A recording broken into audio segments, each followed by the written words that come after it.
It's Monday. You probably knew that. Monday. What is it? 17th of June. I don't know about. Hi, I'm Russ Kane. Welcome to the Midday Show. I don't know about you. Right. I don't know about you. But I keep thinking it's January or February. I cannot believe, for reasons that are pretty apparent if you look out the window, I simply can't believe that it's summer.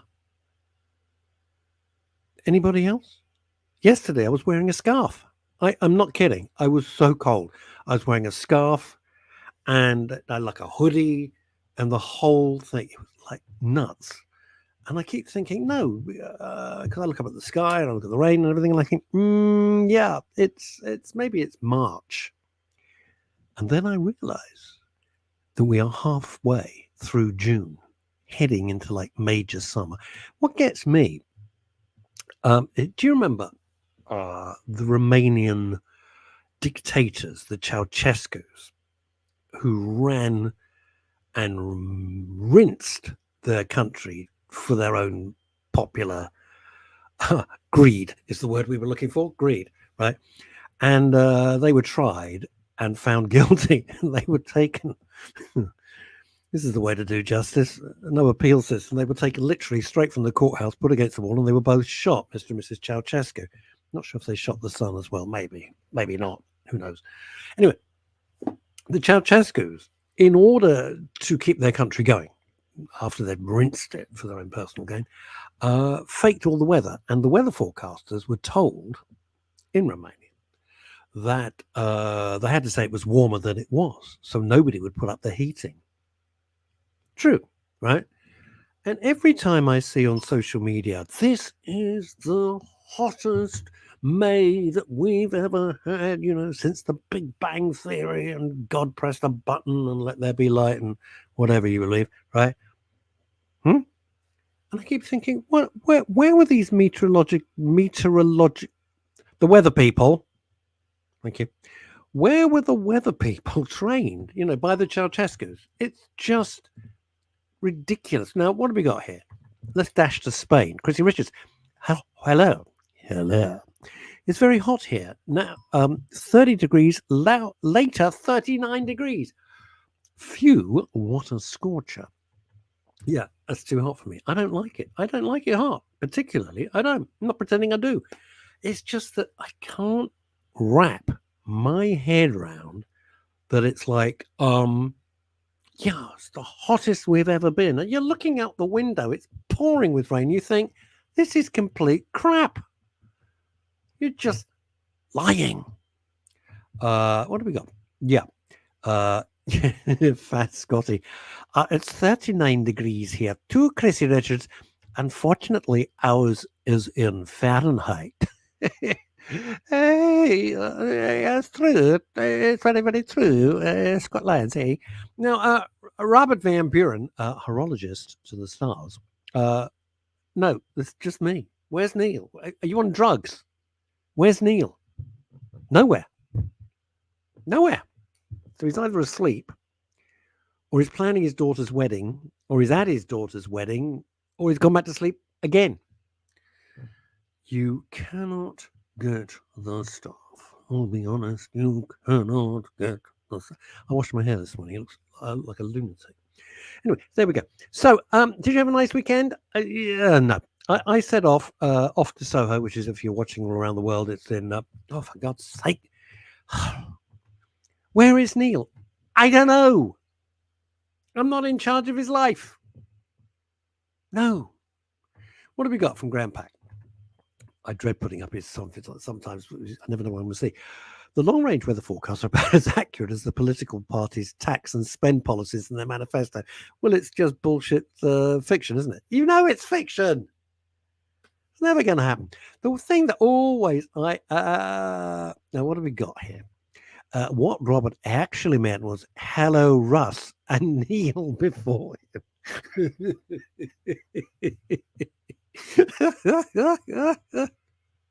Yeah, that'll work, right? That'll work. Here's the thing. No, the best cartoon I saw that sums up all this BS that we're seeing. You know, we're going to do this, you're not going to do any of it. We all know that. That's why you want the voting age lower to 16, because they're so dumb and they don't know shit from Shino. They're going to believe you. We don't believe you. The best thing, it's a cartoon of a field. And the field, right, is full of sheep. Yeah. And there's a wolf at the podium saying, and when I'm voted in, I will become a vegetarian. And all the sheep are going, yeah, that sounds right. No. Paul Claridge, good afternoon, everyone. Hope you're all well. That is from His Serene Highness, Paul Claridge. I hope you're feeling all right, Paul, because is Neil... No, because then Neil would have to come out the wardrobe, and we're not doing that gag. Is Neil locked in your wardrobe? Bloody hope not. I thought it was just moths.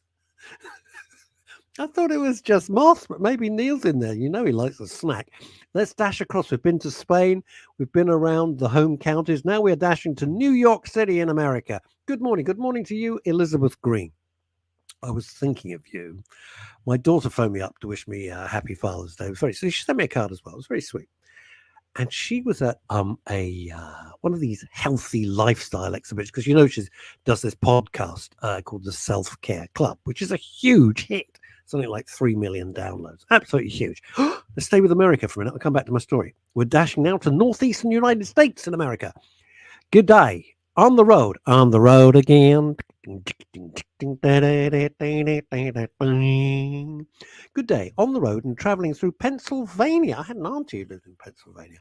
No, she lived in Philadelphia. What the bloody hell am I? It's Philadelphia and Pennsylvania.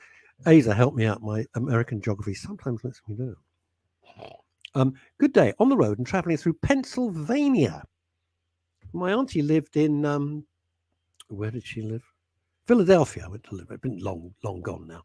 She was a wartime GI bride. Oh yeah. Oh Elizabeth, hang on. Hang on. Kimmy Lashma. Hello everyone. Hello Kimmy. How lovely to see. Oh, here we go. Complaints already starting. God almighty. Elizabeth Green, I met him. He doesn't sound like that. I know. Azadon Brown sounds like this. Hello. I'm Azadon Brown. It was a time of war. It was a time of courage. It was a time when one man had to stand up and make a difference. Jason Statham is Azadon Brown. No. Right. So Azadon Brown goes back and says, Philadelphia is in Pennsylvania. Yes. Bring it on. That's my O-level geography for you. We didn't even study American. Good. I get confused, especially with the Midwestern states. I never know where anything is. Right. No, of course he doesn't sound like that. Now, Fat Scotty, I was asked, funnily, Asa says, funny, I love sounding like Batman. Master Wayne. How's it? Master Wayne, Commissioner Golden is on the phone for you. That'll do, basically. Yeah, Christopher, I thought Christian Bale was excellent. Christopher, I used to work with his mum. She was charming. So we were at the health exhibit. Thank you, Elizabeth. I have a head like a pizza. Okay, if I don't write it down, it doesn't get done. Anybody? Right. So I wasn't at the health exhibition. My daughter, Lauren, was at the health exhibition. So she phoned me up. God's sake, I will get through this bloody story if it kills me. Right, Fat Scotty, Azadon Brown. I sound like Fat Man. to the Batmobile, Robin. No, wait, I'm just gonna have another deep fried Mars bar. The crime can wait. It'll be like that. Does that make Neil the Joker? I don't think so. You ever met him? Very serious guy, really. Russ, what's going on with the Midday Show Facebook? No, I can explain. We're all watching this. I can explain exactly what's going on with the Midday Show Facebook page. Are you ready? Then I'm going to go back to Islington and the story. Facebook, a couple of days ago, about 3-4 days ago, Paul and everybody else, decided to change the rules about allowing the stream to go on to the Midday Show Facebook page and other pages. And they changed the entry level at the number of followers and likes and everything, the analytics, okay? So for the time being, should I just go over to America and punch Zuckerberg? I might just go over, I'll just bang him and say, I don't like your new rule. And neither does the gang. We want to be, so we can't broadcast to the Midday Show Facebook page. What you need to do, I'm going to keep banging on about this. You have to go on to the Facebook page. Ronnie Corbett. Oh, here's the thing. Ronnie Corbett. I tell you, it was lovely. His daughter, Sophie, she's absolutely charming. I did some work with her, and she was just great. And I had the opportunity to say, I was such a big fan of your dad. So that's what's happening on the Facebook page. You need to go over to the Midday Show Facebook page, not now, and like it and subscribe. Like and subscribe, and then get all the numbers up, and then it can be reinstated. That's basically it.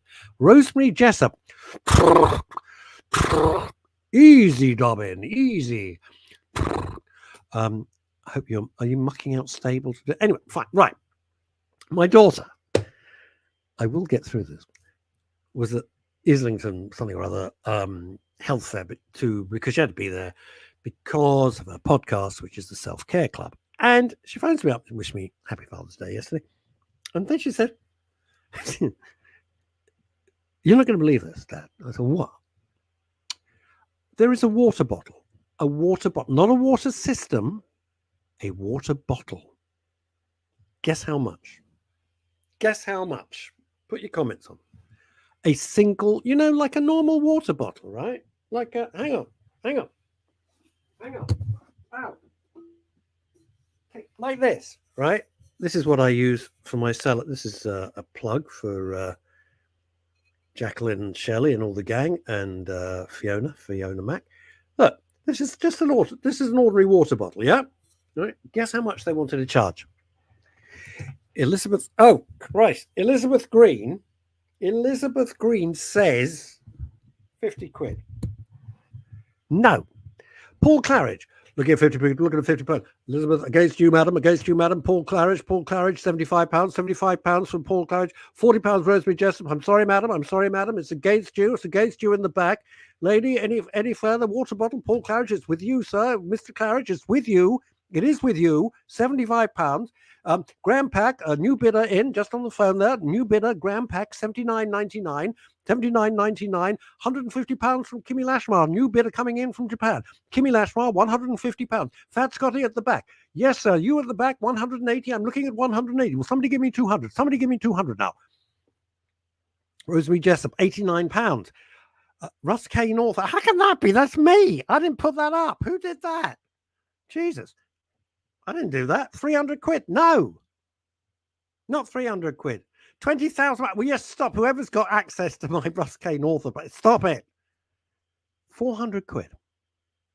400 quid for a water bottle. And I'm thinking, talk about suckers born every minute. Ladies and gentlemen, I give you the late Neil Long.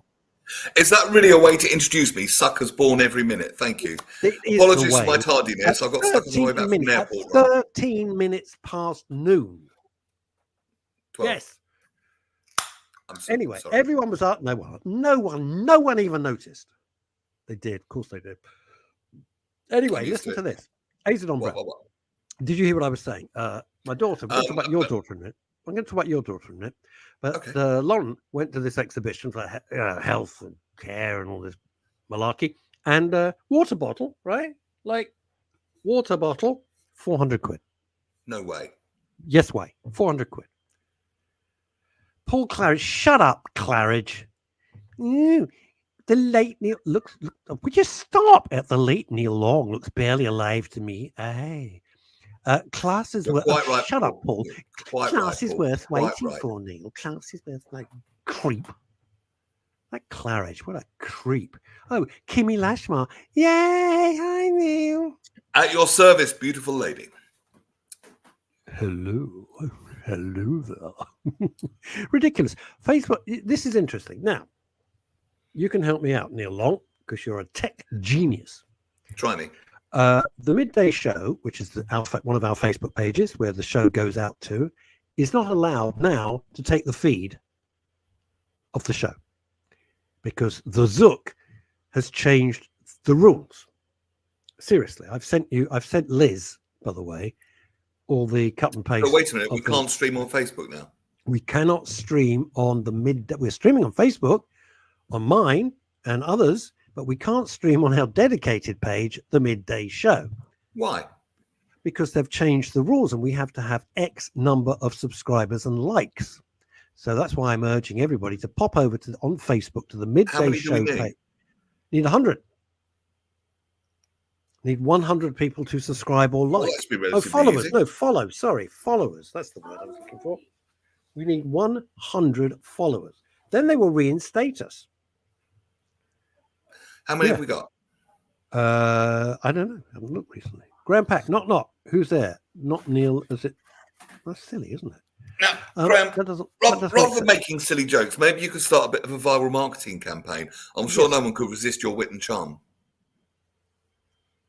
You see, that was a merciless smile, I tell you.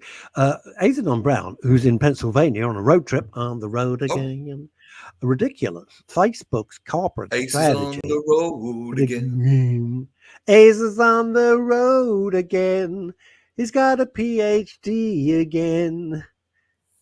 He's going down to Philly to see his patients there. There we go.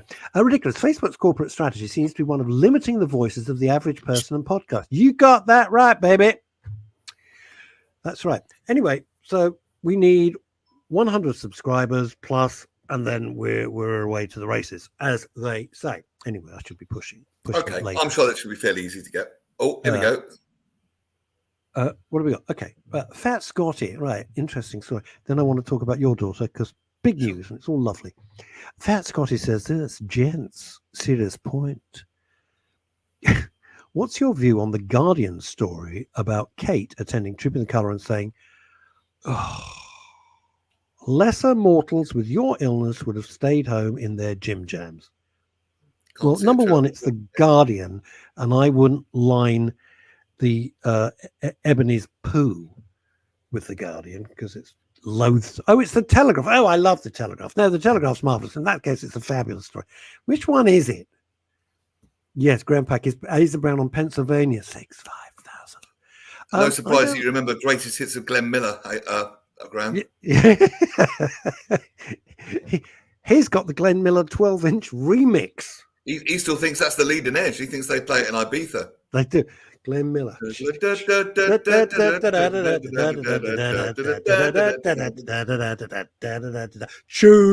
Tune. Large. I always like that gag for stars in their eyes. So, Neil, who are you going to be? Tonight, Matthew, I'm going to be Glenn Miller. And he went through the smoke and was never seen again. Right. Okay. So, Fat Scotty, let's get this serious. Let's get back to Fat Scotty's question. Would you like to read this out? Neil Longie Long. Serious point. What's your view of the Guardian Telegraph story of Kate attending Trip in the Colour and saying lesser mortals with the illness but stay at home in their gym jams? I don't see a problem there. It just sounds like something convivial and friendly. I don't see an issue there. What's the subtext? The subtext... Yeah, there's what? Two running themes with Kate, who I'm a huge fan of. Putting it out there, I don't like to sit on the fence with these matters. I think she's great. I think she would make a magnificent queen. Right. Having said that, well, Elizabeth says this. I was more shocked at how thin he is. She's got cancer, Elizabeth. All right. She's recovering and doing her best. Yeah, you get thin. Or chemo blows you up like a balloon. You know that. So there's two themes which seem to be running in the British media, both of which are at odds, of course. the anti-monarchists, anti-royalists are saying this, and Neil, I don't know if you picked all this up, but the way that I see it, they're saying, oh, if it was anybody else, not the future Queen, they wouldn't be getting this treatment. Well, that's not true. The NHS, when it comes to major things like heart and cancer, are 99% brilliant on that. It's the minor stuff, which they're not so hot on, but the major stuff, they're there. Okay. And then there's the other thing, which is saying, oh, isn't she brave doing this, as though everybody else isn't brave when they're battling cancer? And I never use the word victim, but it is a fight. It is a fight. So whatever happens, there's no winner here. And I just think we wish her well. And for am I missing something? I don't see what the issue is. Well, I tell you what the issue is, because if on social media, which really gets more and more of a toilet every day, right? Where is Kate? Where is Kate? Well, what's it got to do with you? They haven't locked her up, in a tower somewhere. She's not walled up like a nun in the 12th century. She's unwell. She's unwell. She's recovering. And any of you who have been touched by cancer, or anyone in your family or friends, or God forbid you know how debilitating it is. And if you're in the middle of chemo... So what do we expect from these people? We seem to have this perception about people in the public eye that, number one, they're immortal, and number two, they're superstars. And things like minor details like cancer don't affect them. I mean, come on. And remember this. What is it we need from her? It must be awful being that level in the public eye. Yeah. I get it a lot as a D-list celebrity. I get it all the time. Not in flurries on social media, more like every 6 months. Longie, you did my wedding! But it still happens. But people still think they've got a piece of you, if you know what I mean. And someone's in the public eye, they just kind of want a piece of you. That's the deal, though. That's the deal. That's the deal, I guess, yeah.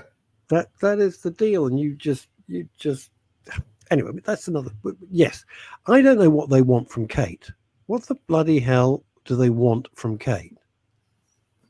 What do they want? She's doing her best. She's got cancer now, as I know from my late wife, who died young from cancer. As you know, I've never made a secret of it. When you're younger, it's much more aggressive. Okay. It's a reverse. You would think, oh no, when you're older, it's we're having a serious conversation. I think we can get rid of that silly joke, Mr. Long. Thank you. Well, yeah. Here's the thing. If you're older, your cells and everything else, your metabolism, you know this, is much slower. Hello. So the cancer usually, not always, spreads slower, right? When you're younger and much more fit, perversely, the cancer spreads much quicker.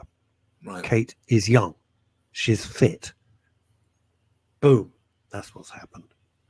You would think that would be an advantage, being young. It's the complete opposite. Wouldn't you? It's the complete opposite. It's weird. The cancer cells are no respecter of youth. It's the one advantage of being old.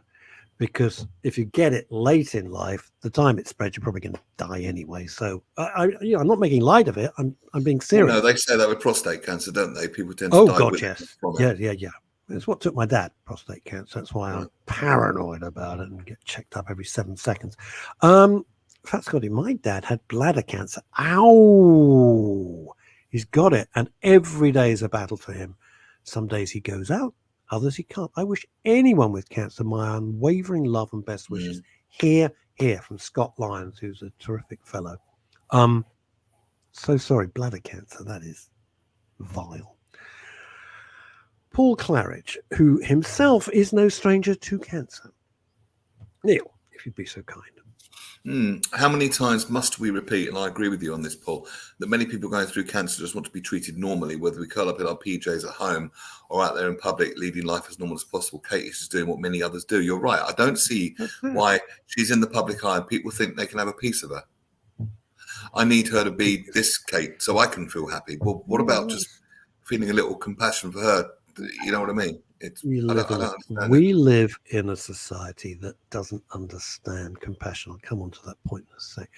Graham Pack, serious comment for once, and we are delighted.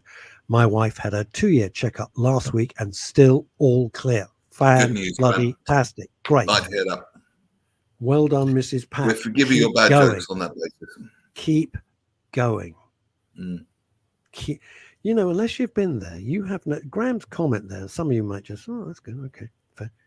Unless you've been there, you have no idea the tension and the anxiety when you're going for that checkup, and when they tell you, "Yep, you're still all clear." It's like you've won the freaking lottery because you dread the words, "I'm so sorry. It looks like it's coming." I can't tell you what that was like. It was hell on earth. So well done, Mrs. Pack and everybody else. Azadon Brown on his road trip. Do you think he's in a Winnebago or he's in a sort of 78 Cadillac Eldorado roofed Oh, it out, does sound fun. arms stretched out, big fat lardy? That would be me. Fat Scotty, I'm sorry to learn of your father's battle. I won't talk about that. My thoughts are with you and your father. How do you feel about the word battle? How do you feel about that? I'm not being pernickety. I never know. No, I'm not, because there You is a never school know. of thought, and this is going to sound very controversial, but That's feel okay. free to shoot me down. But with any healing process in the body, anyone at all, even a cut on the arm, it's never a battle. It's a process. Your body doesn't fight the cut; it heals it. Good And point. there's a difference. We've talked a lot about ease versus struggle on this Yep. show, Yep. and there's a difference between, shall we say, a natural flow of well-being and battling an enemy. Okay, Yeah. mindset. Now, you try telling someone who's got cancer just to relax a bit, but all healing, and I'm pretty 99% convinced on this now, comes from when we're in parasympathetic, the rest and digest part of the nervous system. If we're in fight or flight, the other one, healing is a lot harder, because in fight or flight, for any reason, rightly or wrongly, unpaid bill or being chased by a tiger, your body thinks it's about to die. So therefore, it's going to do anything, and there's going to be huge resistance, huge cortisol, huge stress chemicals, huge adrenaline, anxiety, all of that. But that's not a healing state to be in. Does that make sense? It makes perfect sense. It makes absolute perfect sense. I can only quote the I great. know a wonderful girl. I won't name her. She's going through cancer at the moment, and I sent her some love the other day on Facebook and all that sort of stuff. And if she happens to be watching, much love to you. I'm not going to name you, but and I said deep breathing, and I said parasympathetic, because that's a healing state. And she says, Wait, expand, because you've lost me. I know you've explained it. You can do a lot with breath work. We need to get a breath work expert on, but you can do an awful lot with breath. If you listen to the late, and I hate saying that, Michael Mosley, his latest podcast on BBC Sounds, and it talks, he had that brilliance of explaining complicated science in such an easy, doable way. I know. But he talks about, I think it's the first episode of Deep Calm on the BBC iPlayer, and I really recommend listening to it, particularly for anyone going through cancer at the moment. And it explains the science of it. It explains something called the vagal nerve, and how our deep breathing makes it work harder to get us in this parasympathetic system, which is where we need to be for all kinds of, any kind of healing, any kind. Yeah. If that makes sense. Including stress. There's so much I want to unpack with that, but I will just refer. I've said it before and I'll say it again because it was so powerful and influenced me for the rest of my life. And I went to a lecture by the great Deepak Chopra. He spoke solidly for 2.5 hours, not one note. And it was fantastic. That's what many years ago, about 25 states. years. I think I did about 25 years ago now. Yeah. And it stuck with me. Well, he's the granddaddy of spirituality. I mean, he's got a medical background, so he can blend the two very well. But I'm pretty sure all his meditations, which you can get, do not ever put anyone in sympathetic nervous system. I would bet a week's wages on it. No, he said that the greatest pharmacy is your brain, which will release the chemicals that you need. I do not suggest for 1 minute, and I want to be really clear on this, that you try and do natural healing for everything. You will die. you will die. You do need conventional medicine, but The alongside. difficulty is discernment between the two, because there is Please let me probably. finish. Please I'm let me sorry. finish this. No. I just want to say this. Look, it's your choice. I'm not going to be prescriptive about it, no pun intended. But alongside conventional medicine, what Neil is saying is absolutely essential. You're absolutely right. But just thinking about it ain't going to cure it. You do need other stuff. That's all I was going to say. Yeah. It helps to think positively. It helps to focus on the health that your body does have, with this kind of get more of what you focus on idea. This is a very good point about the word battle, Neil, from Scott Lyons. Battle. It'd take me too long to write when I think about its connotations. When I'm talking to Dad, who is, Fat Scotty just said, has got bladder cancer, about it, I put it like practical stages of cancer management to remove the emotion for him. Yeah, absolutely right. Exactly. And if your dad, like many men, is a logical man, that will appeal to just a sense of logic, a sense of practicality, formulas, us guys like that sort of thing.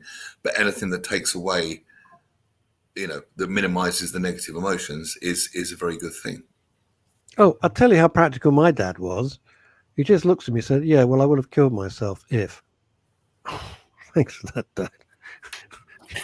Straight to the point there. You wonder I'm messed up sometimes with prostate cancer. And he said, and Paul Claridge will get this. Paul's been very open about this because they saved Dad by about a quarter of an inch or something. I don't know. I remember walking up outside the hospital and the doctor gave us a thumbs up. So anyway, and Dad said, yeah, well, I would have killed myself. I'm like, Jesus, that's nice to know. Nice to know how much we mean to you. Anyway, there we are. What's we're coming in from New York? Yeah, I was trying to think of that. I talk to my body. Yeah, laugh. No, I'm not laughing. My bladder acts up, and well, Elizabeth shouting at it. I don't think is the for me to say. What do I know? My bladder acts up, and I shout at it to stop, slow down, and I walk to the loo. Oh, yes, understood, 100%. Understood 100%. Get it. I get that, Elizabeth. It's not a small example. I can assure you, prostate problems, I was going to say a pain in the ass, but you know what I mean.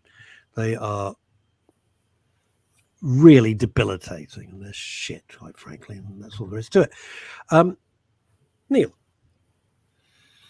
Russ, absolutely. We often limit our cognitive abilities. This is it. This is what I think I was saying. It's the discernment. I've experienced some incredible healing throughout my life, but I believe in a healthy combination of the medical and psychological models. And the best amongst us, like you, Dr. Asa, will blend the two. Will blend the Eastern and the Western. Yeah. It's not one or the other. It's an integrated thing, and you can bring nutrition into it, and positive thinking, and diet, and conventional medicine. I personally think, I mean, I don't think anyone's saying just sort of eat a carrot a day and that'll cure you. It's a bit more complex than that. But I certainly believe it all plays a part. And exactly what that combination is, I don't know. I just know that it does. I'm sure that it does. I'm convinced that it does. I made a joke at the front end of the show about the water bottle for sale yesterday at this exhibition for 400 quid, right? And it leads straight back, bizarrely, I don't think we were going to go there today, with what you were just saying. Because when people are ill, and the most scary thing is cancer, it's frightening. Let's be honest about it. It's scary. It's the word you don't want to hear, right? Every sodding con artist in the world, every snake oil salesman, I could talk for 2 hours about what happened to us, but I won't. They come out the woodwork and you are in such a panic. Yeah. And you are so desperate that your logical mind takes a holiday to anywhere except the Maldives. You can get stuffed. I hope you go bankrupt. Nazi bastards. And you listen to people that otherwise you would tell to F off. Yeah, It's and we shocking. don't make good shocking. decisions No. when we're in stress. I mean, this is not a frivolous thing, you know. No. And there are snake oil salesmen out there claiming to do all sorts of things, and they're dangerous. They're highly dangerous, and it isn't regulated. No, And it's you not. would think that if it's a life and death situation, which is what we are talking about, yeah, you would think maybe there'd be some regulation, but there isn't. Dave Seat just came along and said, "Hi, it's great to be back in London." Oh, you'll wear your Kevlar second chance body armor, your stab-proof vest, you'll be all right. Don't wear a watch. Don't get your phone out. Don't look at anybody. You'll be fine. It's like when he was saying that a whole load of the psychotherapeutic community is not regulated. Set yourself up. Set yourself up. It's unbelievable, isn't it? Well, my observation about a lot of people, I mentioned this before when I did NLP, it was a lot of very wounded people trying to heal themselves by healing other people, but that doesn't work. You have everything, no matter what, starts with yourself. It just does. So a really good practitioner of any of these arts, if you like, will allow you the space to explore yourself, be yourself, process yourself. It starts with you. It cannot start with anyone else any more than someone else can breathe for you. But this idea that you can kind of feel better about your own life by healing other people, it's a nice idea on paper, but you have to have done the work first. Although, but I don't know what I'm going to say isn't going to stand up. What I was going to say is one of the things that I have learnt is satisfaction and joy through service to others. It's something I believe in very, very strongly. Oh, very much so. And the best of it is it's when you're doing something you love and you're good at. You know what I mean? If you ever look up Ikigai, which is a Japanese word, I'm going to quickly give it a Google. This is worth talking you do about. that. I'm going to put up Fat Scotty's. I feel terrible saying that, but that's what he calls himself. I listen to two groups. One, urology team, brilliant. They look after me at Guy's Hospital, who have been outstanding on the whole. No pun intended. Those who have lived with it, stop it. Medical knowledge. You know what I'm like. The worse the situation about myself, the more dark I get. Medical knowledge and real life experience with no ulterior motives. Absolutely right. Yeah, absolutely. You listen to the professionals, and then you listen to other people's experience, and you can take from that what you want. It's not gospel. It's a buffet, right? It's a buffet. And everyone's different, and everyone needs different things, and what might work for one, depending on a myriad of things, their lifestyle, their belief system, everything. It's just different. It's different for everyone. I would point out that proper psychiatrists are trained and are, of course, monitored and adjudicated and have to go through enormous amount of exams, which are very, very difficult, and have to be in therapy themselves. So they have to go through all sorts of courses. But this is an excellent thing that Mr. Sleet is saying. We have long believed that psychotherapy is like an invisible scalpel, and bad practices are just as dangerous as bad surgery. Could not agree with you more, boy. Couldn't agree with you more. This is from Mr. Claridge. Neil's busy looking stuff up because I love it when it pops up because he's very detailed. I'm not. What people need to realize is the difference between alternative therapy and complementary therapy. Well said. Nothing wrong with complementary therapy medicine. It's taken in addition to regular medicine. The problem is alternative therapy that replaces regular prescribed treatment. Yes, because it doesn't work. It won't work. The end. Do you know what images you can upload? Because I'd like to put a slide up, but it's saying invalid image. Do you what I can convert it? Do you know what format they need to be in? JPEG. Okay. See, you didn't think I'd know that, did you, everybody? What have we got here? Having a baby fits that. Whenever anyone tells you your birth probably won't be like anyone else's, well, it's just going to be yours, isn't it? That's all there is to it. You can prepare for it as much as you like. It's never going to be like you think. But you can do your best, like an exam. Prepare for it. And they may throw you a bit of a curve ball. Sleet, says Fat Scotty. I should have said sleet. Hey, hey. This is the thing. Is somehow intelligence seems to go out the window. You know, Neil talks about this fight or flight. I think universally we have been in this state since the beginning of COVID and lockdown, and I don't think we've come out of it. I don't. I'd say long before that. Interesting. Well, all right. Well, we're going to go down a rabbit hole. Stand by, everybody. Rabbit hole alert. Rabbit hole alert. We have been fed so much fear. Drip, drip, drip for year after year. It's never ending. Never ending. And I think all of it, I think the world's had a complete collective nervous breakdown. I really do. It'll need a huge reset.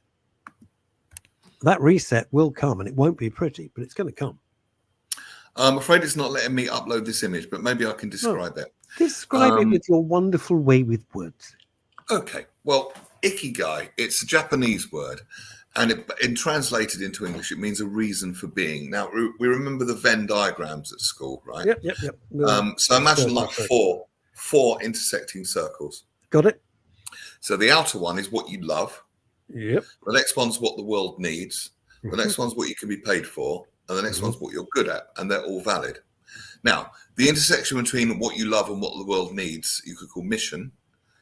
The one between what the world needs and what you can be paid for, you can be called vocation. What you can be paid for and what you're good at can be called profession. And what you're good at and what you love, passion. But the one in the middle, where all four intersect, is the sweet spot. And that, my friends, is ikigai. And if you had that, there wouldn't be any unfulfilled people in the world anywhere ever. What does it mean, ikigai? Reason for being. Quite I was feeling yesterday.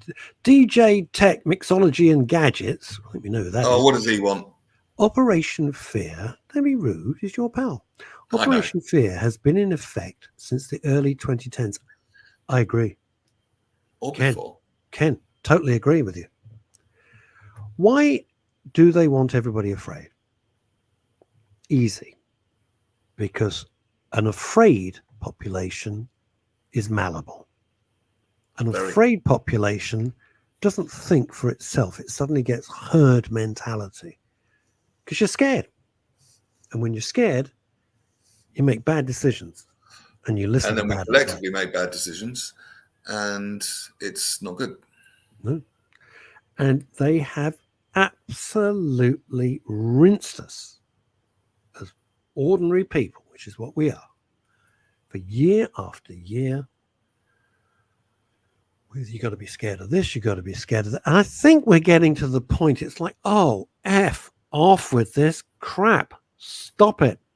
Just stop it. You know, you see the WHO, I don't mean Pete Townsend and Roger Daltrey, I mean World Health Organization. Oh, we're going to do an inoculation against bird flu. No, we're not, mate, because no one's going to take it. No one's going to take it. This is the new thing to be scared of. There's something. No, we don't care. You've had your chance. You've tried to scare the pants off everybody. We've had enough now. Shut up. No one voted for you. No one. Can I just say DJ Tech? What was he again? DJ Tech? He is like a DJ Tech, Mixology and Gadgets. I call him Mr. E, Ken, for all the brilliant I call him Ken, frankly.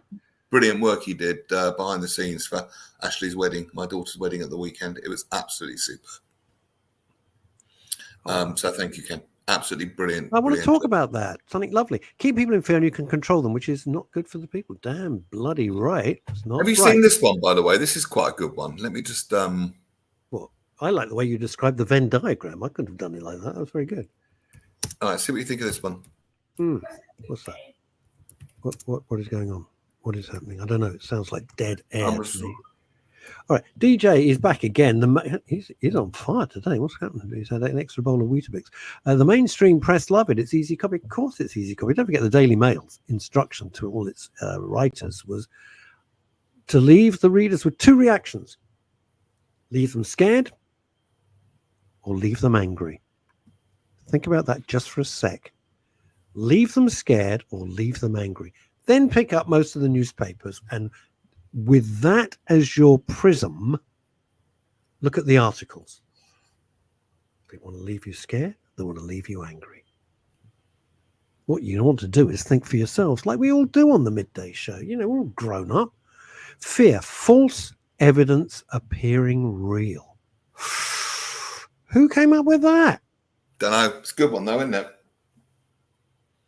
False evidence appearing real. That is really clever. Elizabeth, I don't agree with that. Well, yes and no. I have this saying, I go, feel the fear and do it anyway.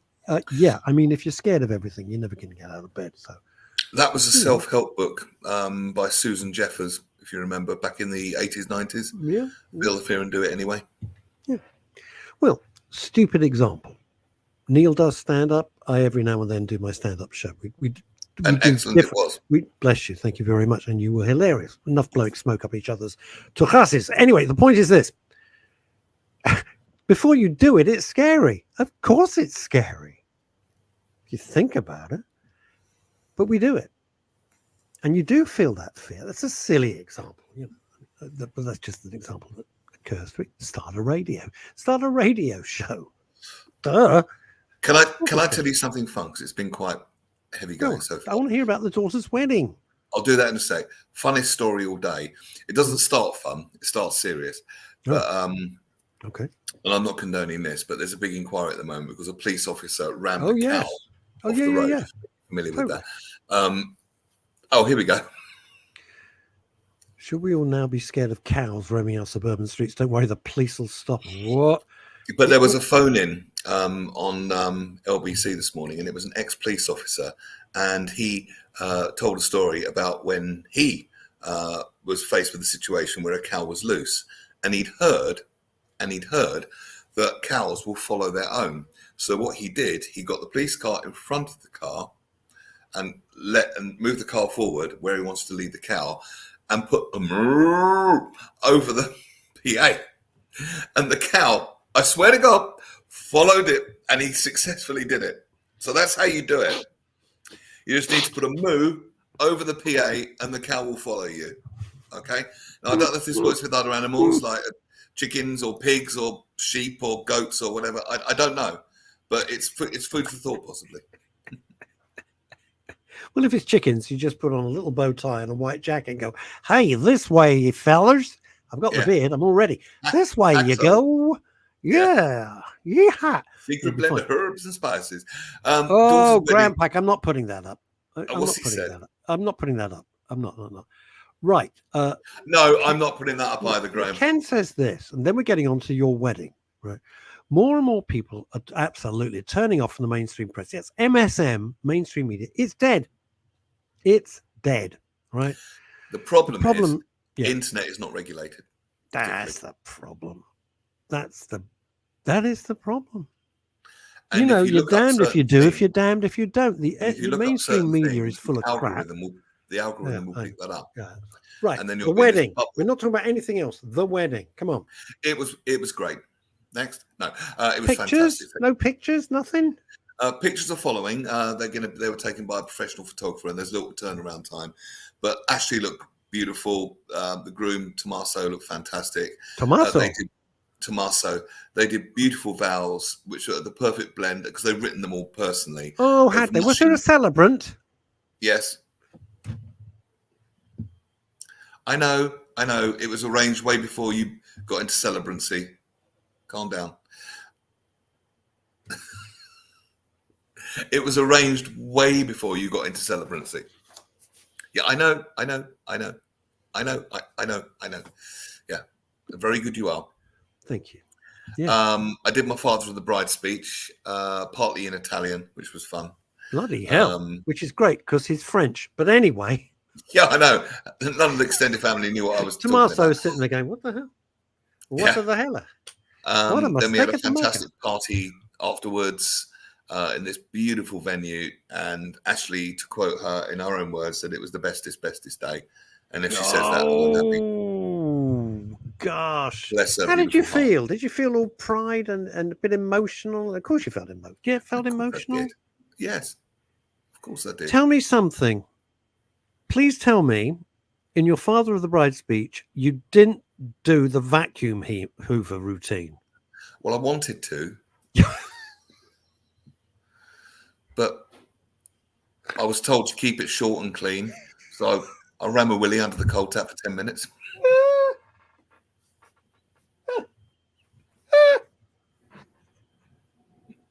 Just doing as I'm told, darling. Just honouring your requests as the loving father of the bride. Neil does all these songs in his stand-up, which is very brave, right? And some of them about Henry the Hoover.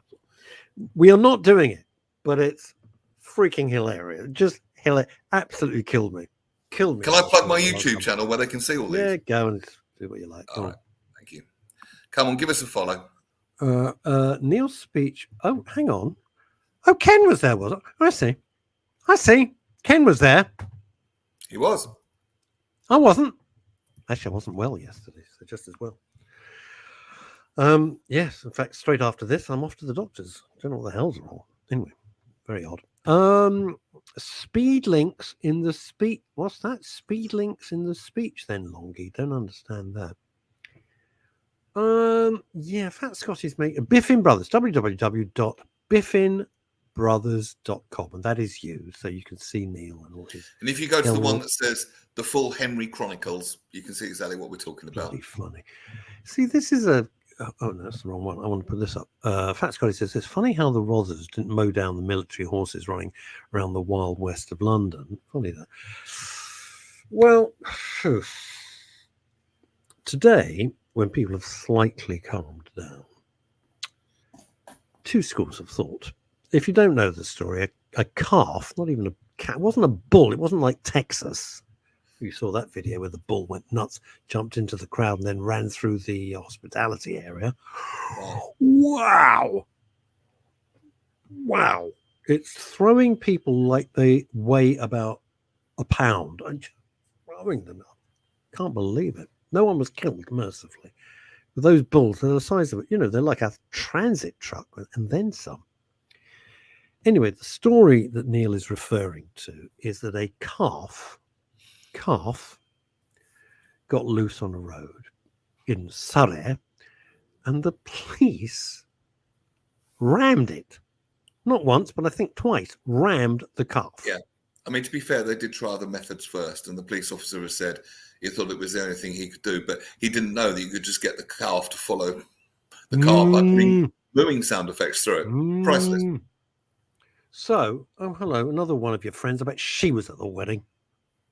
A quick hello from Heathrow Terminal 5 en route to Lisbon.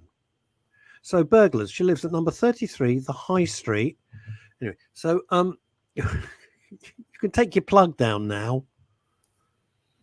Neil's speech was very good. Right, so people were going absolutely berserk because we are a nation of animal lovers, which is true.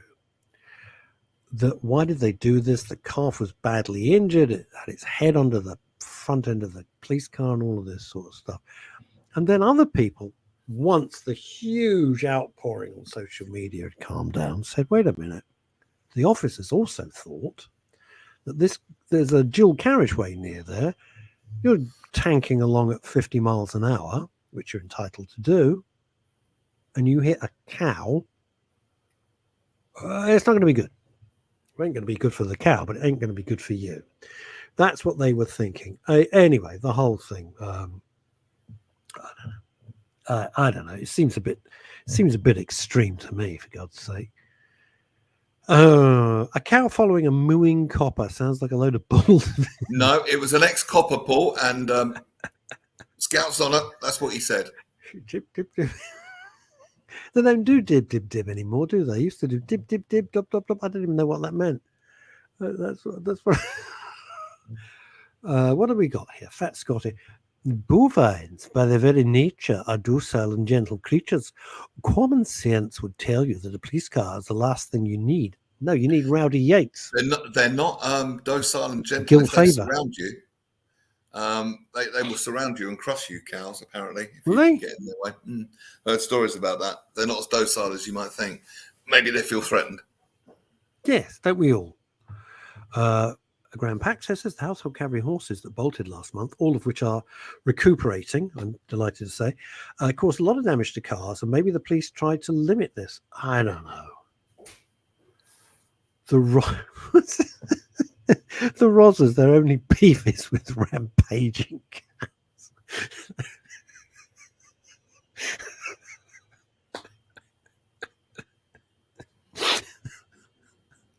I think we have the wittiest audience in the world. I went into the butcher's, right, and the butcher said, "I bet you £1,000 you can't reach that meat on the top shelf." I said, "No, mate, the stakes are too high."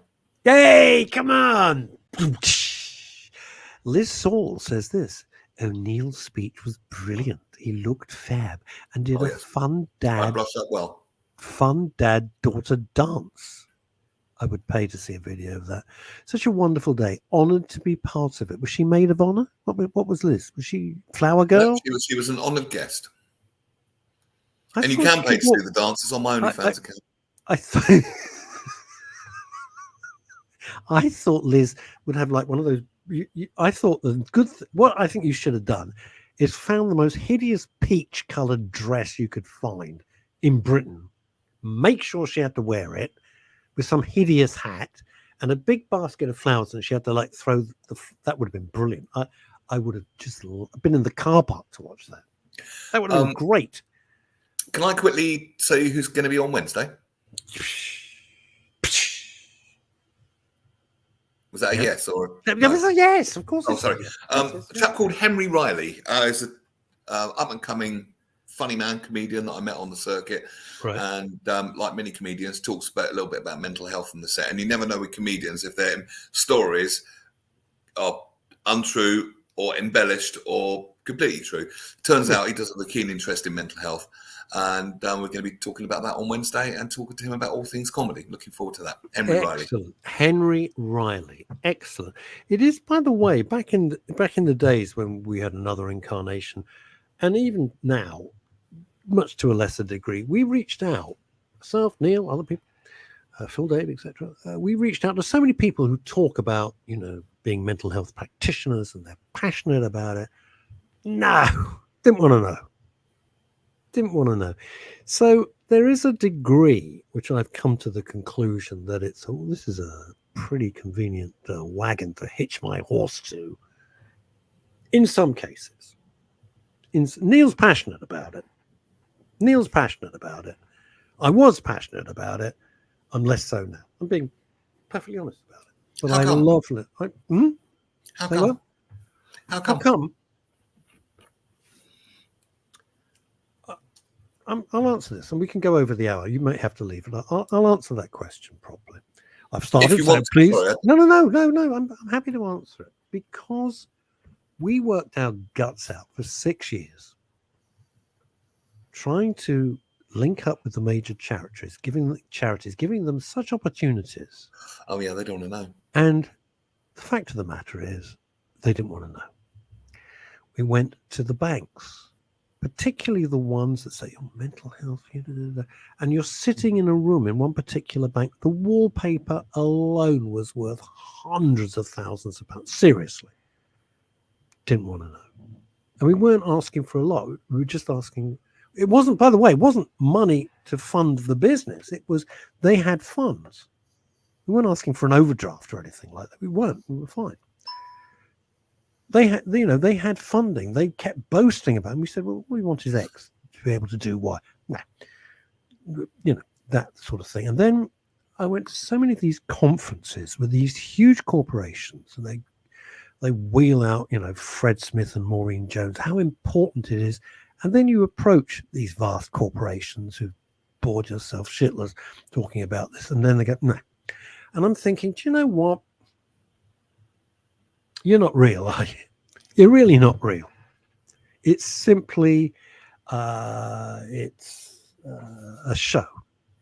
It's a show of concern. It's not genuine concern. Are you referring to virtue signalling? Yes, it is so much virtue signaling, and that's why I got disenchanted, to be honest with you. And I think, and judging from the numbers since I changed it into the midday show and we lightened the mood, the numbers have shot up tenfold, literally tenfold. Mhm. And I think people are just exhausted from it. Just exhausted. They don't want to keep Yeah. talking I about mean, mental I'm health. happy to all keep the mental time. health thing going on a Wednesday if you like. Happy to teach some more NLP. I've If the said audience to- wants no, it, I've said to or we you, can go to more general light entertainment. I don't mind. Just I've feedback said me to what you want. you, listen, I've said to you, and we're having a discussion, but we're open about it. I've said to you, Wednesday, it's yours. Whatever you want to do, that is cool with me. Yeah, but it's got to be what the listeners want as well. But the ultimate judge and the ultimate word is with the audience. If that's what they want, fantastic. If they go, do you know what, Neil, Russ, Phil, Chantel, enough of this already. Let's Well, get feed this it back to me. Just feed it back to me, There you and go. we can take it from there. That's Pat Scotty. These are the same backs. They couldn't give a jot about mental health as they do for rain. Well, you know, they've overplayed that hand. I'm sorry, they've really overplayed this flag business. They've overplayed it. They've really there'd be a pushback. You keep shoving things in people's faces. Probably the wrong analogy, but you know what I mean. And people eventually go, do you know what? Enough for now. Mr. Sleet, charities I find often carry the largest egos and oh boy, and also the largest salaries. I must, though, just for balance, shout out Mind, who do great work. I've done some fundraising events for them. I grant you that. Yeah. And Mind do fantastic work. They save lives. So we're not talking all people all the time here. We're talking No, some of of course them. not. No, you can't be. You can't say everybody. No, it's not everybody. It's just my experience. So you asked me why I've got a bit disenchanted and decided to change things up. It's because I thought, well, you know what? If you're not going to support us, sod off. And I mean that. And I mean that, dear viewer, listener. You feed it back to me. You can find me on Facebook. Just give me the feedback, and I will respond to it. Because obviously, it's your show. I'm just here to. It is your show. Liz Saul, sitting in Terminal 5 on her 8th mojito, it's always good to have light and shade. Life is a variety. It is. We enjoy the variety you bring. Thank you. Hopefully 5 days a week soon. I'm thinking about this. I am thinking about this. I can't commit because of the other work that I have to do and want to do with your lovely Ikigai Venn diagram. Okay. If you'd like more shows, we could look at it. We could certainly look at it because I'm inundated with people saying, I would love to do a show about, and I trust these people to do it. You know, we could do it. It's not impossible. Yeah, I know many that could do it, Liz included. Liz who? I don't know. Liz the flower girl in the peach outfit. That's the one. And Liz and Neil, as soon as I'm feeling 100% totally better, we will have lunch in town like I've been promising for bloody week. Oh, she's having tequila this time of the morning. Oh, no, I suppose it's lunchtime. That's why the Mexican threw his wife off the cliff. Tequila! Why are Mexicans really good with carpet laying? Underlay. Okay, thank you. What have we got this? Here we go. This is interesting. I experienced the lies about helping mental health for most of my life. I'm jaded by the lies. That is both telling and horribly sad because it's true. It's true. No good talking the game because you think it's going to get you extra shares. You know, put your share price up. That's what it's about. It sucks, doesn't it? Graham Pack. I will be sitting in the lounge at Heathrow on Wednesday on my way to Paris and hopefully able to tune in. That would be marvellous. But we will want to know what cocktail you're having. I don't even want to think. We're going to end on this comment. So I must let Neil go. The one thing, and I've got to get to the doctors, can you believe it? The one thing that the audience knows is that whatever the subject, that the presenters and the sentiment is real. I'm going to very briefly say this. When I started broadcasting, it was 40 years ago this year. 40 years, 2000. No, we're not talking about 1984. Having written for a lot of people before that. And I just hated that false joviality and that condescending, I've had a great weekend and I did this one, and I was sitting there going, well, if I ever did this and I had no desire to do it, by the way, I wouldn't do that. I'd be real. I'd keep it real, because we're all in it together. We're all just punters. We're all just punters. So yeah, punters in the great game of life. And on that, I can't think of the epithet. On that epithet, thank you, Fat Scotty. I appreciate that. On that, I wonder if Duty Free has a water bottle for 400 quid. I mean, it was just, Lauren and I were both laughing. By the way, quick plug, because you've been plugging loads of stuff. My daughter's podcast is a special one. It was released today, dropped, as the kids say. And it was a special Father's Day thing. So I went into her studio, fantastic studio, and her podcast partner, Nicole Goodman, her dad went in. Oh, brilliant. And we'd never done that before. It was really sweet, and I enjoyed that's lovely. it. Right, Neil will be back with, give me the name, Mr. Riley? Henry Riley on Wednesday. Henry comedian, Riley. He'll be back with Henry comedy Riley. and mental health. On Wednesday, I'm off to the doctors to see why I keep collapsing. Until then, stay out of trouble. Bye-bye.